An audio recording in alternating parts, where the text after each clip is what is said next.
grandes gueules. Les GG, c'est sur RMC.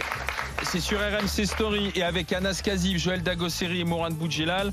On parle des retraites, de cette étude du Conseil d'orientation des retraités qui nous dit que les retraités français vivent avec 2055 € en moyenne par mois. Alors, certes, c'est pas lourd, mais c'est un revenu médian pour les retraités qui est supérieur de 5,6% à la population française. Et quand on regarde l'échelle des retraités européens, finalement, grâce au système français aussi, eh bien, les retraités français sont mieux lotis que les Européens. Avant de donner la parole à Brigitte, qui nous attend au 32-16, qui est du côté de la Dordogne, je vous lis quelques réactions qui sont arrivées sur Internet, rmc.fr.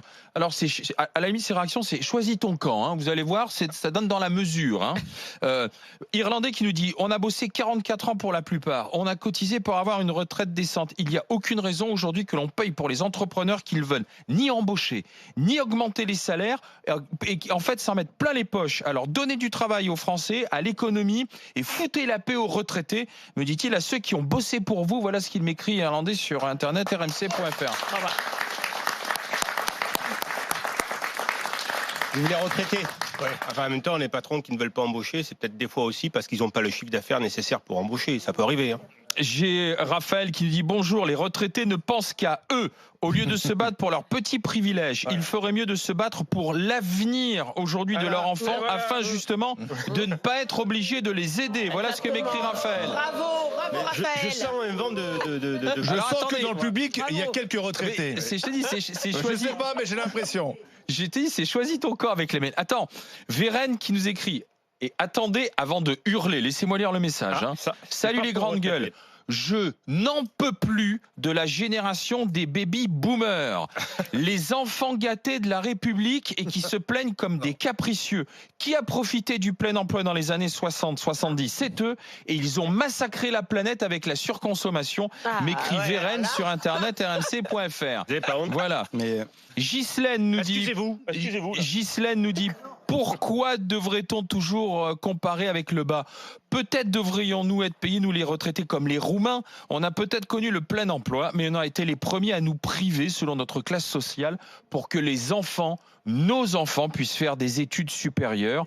On les a aidés bien plus longtemps que nos parents nous ont aidés, nous. Voilà ce que m'écrit Ghislaine. Non, mais là, il faut pas tomber dans la guerre des générations, parce que c'est terrible. On va pas opposer...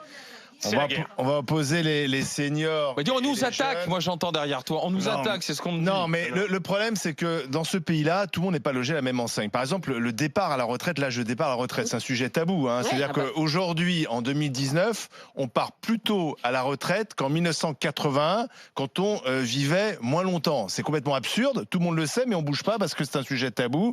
Parce que si on dit au lieu de 62, il faudrait passer à 65, comme c'est partout en Europe, eh bien on sait qu'il y aura du monde dans la rue, qu'on va hurler au scandale, etc. C'est surtout que ça n'a rien à voir. Aujourd'hui, en 2019, quand tu sais que tu pars à 52 ans pour un roulant à la RATP, 57,8 ans pour un sédentaire à la SNCF ANAS, et que pour une profession libérale, c'est 67 voire 70 ans, bah, c'est sûr qu'il y a un problème, et ça crée des jalousies, ça crée des tensions dans le pays. Il faudrait qu'à un moment donné, tout le monde ait un peu l'impression de payer autant, de cotiser autant, et de partir à peu près au même moment à la retraite. Il y a des rentes de situation qui ne se justifient plus aujourd'hui. Non, mais enfin, le problème, c'est qu'on mélange tout. Déjà, le fait que les gens, enfin, on est en train de s'étonner que dans un pays où en fait la médecine est développée, la science est développée, que les gens ont le droit de vivre plus longtemps. Il faut le payer, Ils ça. ont le droit. Ben oui, Anas, il faut le payer, ça. Il y a 29 millions de salariés dans ce pays qui cotisent chaque jour. Mais il n'y a pas assez de salariés. Moi, j'aime bien parce qu'on fait culpabiliser les salariés, les travailleurs au quotidien. Et quand c'est eux qui cotisent pour tout ce système, pour la sécurité sociale, pour le service public, pour les retraités, on dit non là, c'est l'État. C'est l'État. Il n'y a pas d'État. Ce sont les travailleurs qui se réveillent à 4 heures du matin, qui dorment à minuit, 1 heure du matin, qui disent moi je vais donner une partie de mon argent pour que toi, celui qui est en galère, tu puisses aller mettre ta carte vitale dans l'hôpital et que ça te coûte rien. Que toi le retraité, tu puisses vivre de ta retraite, aider tes enfants, tes petits-enfants et les garder. C'est les gens qui payent. Et on essaye de nous faire croire qu'il y a un système qui ne sort de nulle part. dogme, tu parlais de la SNCF. Déjà, la SNCF, les chiffres que tu donnes, ils n'existent plus. La plupart, là, aujourd'hui. 58 ans pour un ceux qui finissent leur ceux qui finissent leur décote aujourd'hui, cette année, c'est 59 ans et un trimestre. D'accord? Et ça évolue. Moi, je vais partir. Ça reste en dessous de ma décote, elle a 64 ans. Et je suis chez les cheminots, à la SNCF. On ne dit pas une chose, c'est que les cheminots, la cotisation salariale et patronale, c'est quasiment 50% du salaire pour les retraites. C'est pour ça qu'on part plus tôt. Parce que nous, on fait un effort financier plus important. C'est pas normal. On fait le choix. C'est pas de ma faute si Balladur en 93. C'est pas chacun pour soi, Nas. Oui, non, c'est pas chacun pour soi. Moi, je suis pour que la retraite des cheminots, ça soit la retraite pour tous et qu'on mette ce système-là. On pourrait le généraliser. Bien sûr. On pourrait le généraliser en augmentant les salaires. Parce que quand tu as 100 milliards d'euros d'évasion fiscale, 40 milliards de CICE, 6 milliards d'ISF qui sont donnés, on fait des cadeaux plus riches au quotidien. Mourad.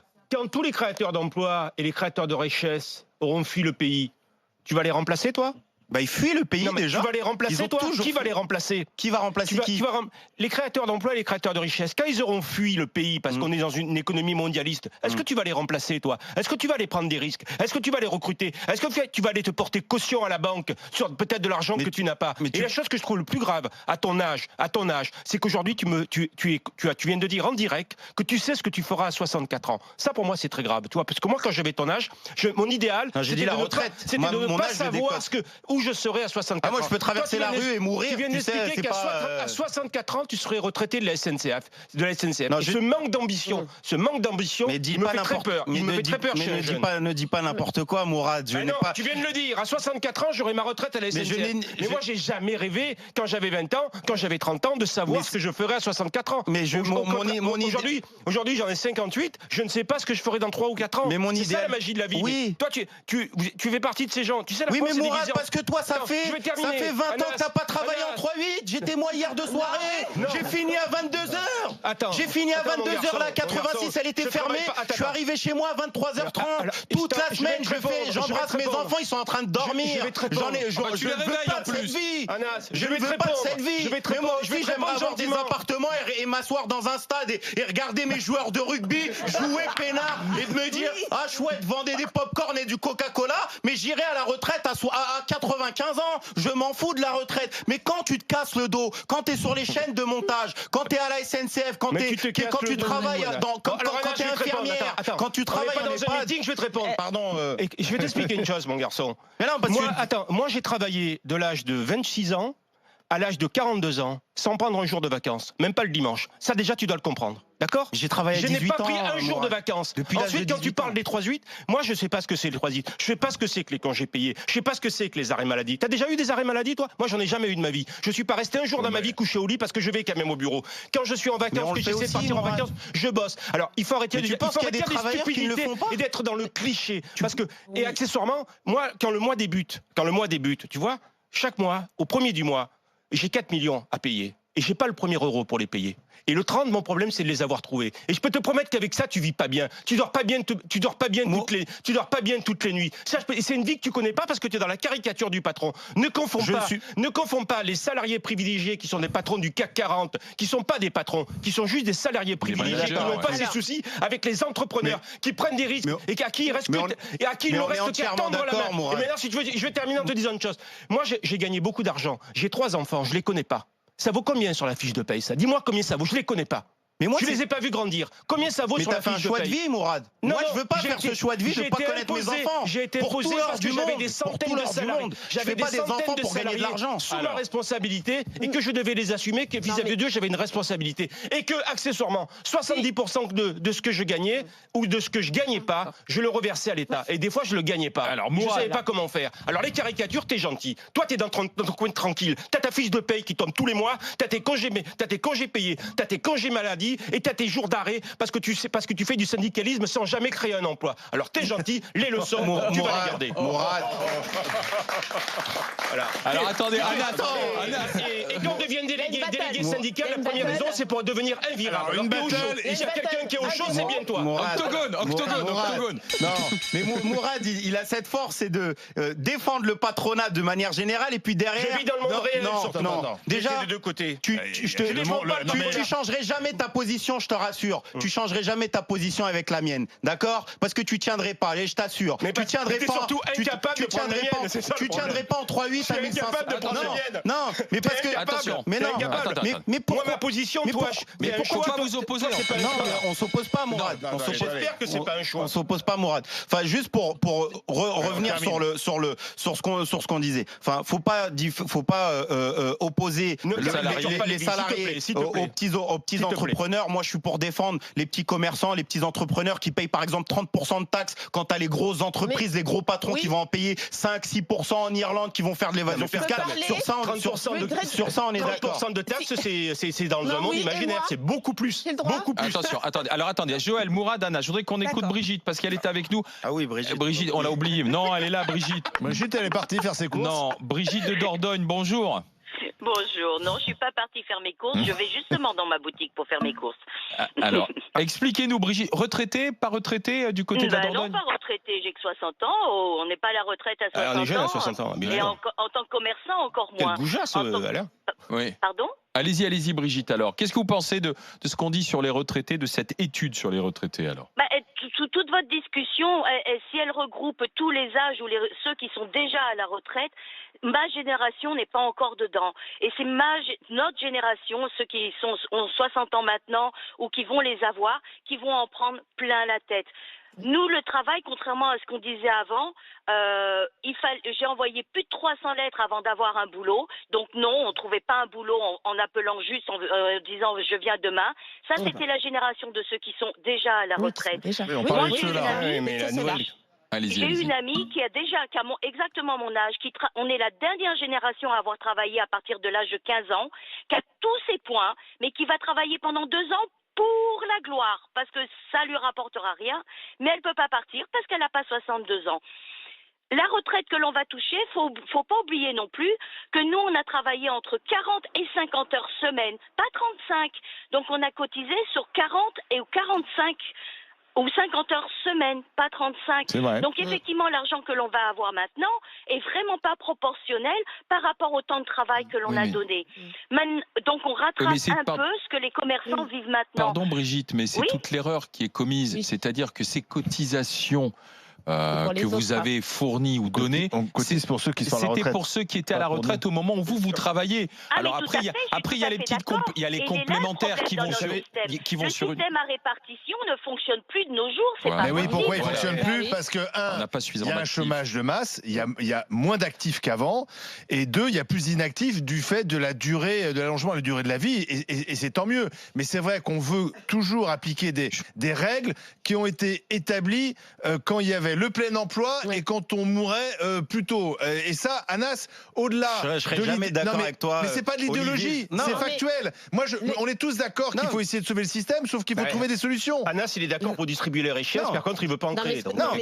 Les retraites, c'est sur une assiette, ce n'est pas... Bah oui, et l'assiette est plus petite. Il dit aux autres, distribuez les richesses. Je vais donner un exemple simple. Imaginons un exemple simple et bête. Imaginons, il y a 1 million de personnes qui donnent 1 euro. Et que 10 ans après, il y a plus 1 million de personnes, mais il n'y a qu'une seule personne qui donne 1 million. Le final, c'est kiff, c'est-à-dire que tu as toujours le même million. Mais non, il n'y a pas de raison qu'une personne... Mais c'est parce que les salaires ont augmenté. Mais celui qui donne 1 million, il va se barrer. Non, c'est tout. Mais non, mais c'est pas juste. Non, attendez. Anas, ton système n'est pas juste. Ça, c'est pas de la justice sociale que tu dis là. J'explique. C'est quoi? Tu dois cotiser en fonction de tes revenus, pas... Non, juste lui, il veut... Lui, il veut... Créer des richesses est devenu un délit. Je pense même qu'on peut aller jusqu'à la prison. Mourad, je vais donner un exemple qui n'a rien à voir avec la richesse ou le patronat ou quoi que ce soit. Je donne un exemple qui est simple, c'est-à-dire que ce n'est pas parce que les gens vivent plus longtemps ou qu'il y ait moins de cotisants, c'est une question d'assiette par rapport au salaire. J'ai donné un exemple de mon père tout à l'heure. Mon père, en 1973, sa première fiche de paye, c'est quasiment 450 francs. 450 francs. Vous imaginez qu'aujourd'hui, moi, quand je regarde ce que je cotise quasiment chaque mois, c'est quasiment l'équivalent d'une retraite. D'accord? Je paye un retraité avec mon salaire. Mon père ne payait pas pour l'équivalent d'une... Et pourtant, le système perd de l'argent. Donc tu es en train de démontrer que ça ne suffit pas. Mais il va manquer plusieurs milliards d'euros si on ne change rien. Le système perd de l'argent parce qu'à un moment donné, il faudrait indexer les retraites sur l'inflation de base. Il faudrait augmenter les salaires. Si on augmente les salaires, de facto, les cotisations qui sont reportées sur le salaire augmentent. Ça marche pas. C'est pas ça l'économie. Alors, attendez les amis. Mais le problème, c'est qu'on peut pas parler. Terminé. Il est 10h25. Il est 10h25. Le temps qui nous était imparti dans le monde aussi. Le temps qui nous est Mourad. Le temps qui nous était imparti pour cette... qu'il faut arrêter. Mourad, le temps qui nous était imparti. On va faire une loi pour interdire le chômage, ça serait simple. Mourad, s'il te plaît. Coup de sifflet final, le match est terminé. Le temps qui nous était imparti pour cette discussion sur les retraites est terminé. Dans un instant, c'est le monde de Macron, tout de suite. RMC jusqu'à midi, les grandes gueules.